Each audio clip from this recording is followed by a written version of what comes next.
daing nagbigay sa'kin ng inspirasyon na gumawa ng homework at makinig sa leksyon. Kaya nag-aral ng mabuti para sa aking future life, at lalong-lalo na para sa aking future wife. At kapag break time, lagi tayong magkasabay.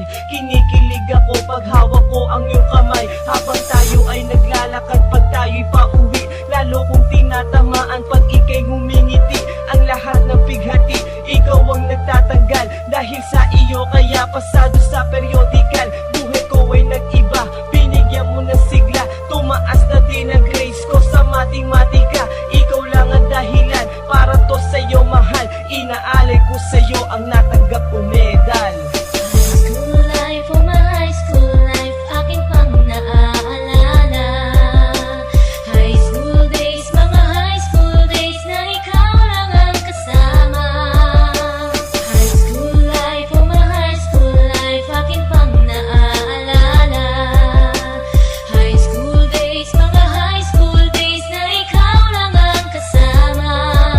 Buhay ko ay nag-iba, buhay ko ay gumanda, at maraming bumilib, at maraming nagtaka. Ganito pala ang feeling pag ikaw ay nagmahal. Araw-araw at gabi-gabi akong nagdarasal na sana'y ikaw na nga ang inilaan sa akin. Makasama ko sa buhay para aking mahalin. Nang ako yung sagutin, muntikan na akong madrop, pero dahil sa iyo, naabot ko pa ang ulap. Ngunit ang kapalit, bakit ka bigla nagbago? Lagi kang tulala at parang lagi kang kabado. Hindi ka pumapasok, saan ka nagpupunta? Bumababa na mga grado mo, ano ba ang problema? Nakausapin ka, bigla ka napaiyak. Mabigat ang iyong dala-dala at yan ang natiyak. Nang ikaw ay tinanong, hindi mo ko sinagot. Tumakbo ka pa, alis na para bang ikay takot. Bakit? High school life, oh my high school life, akin pang naaalala.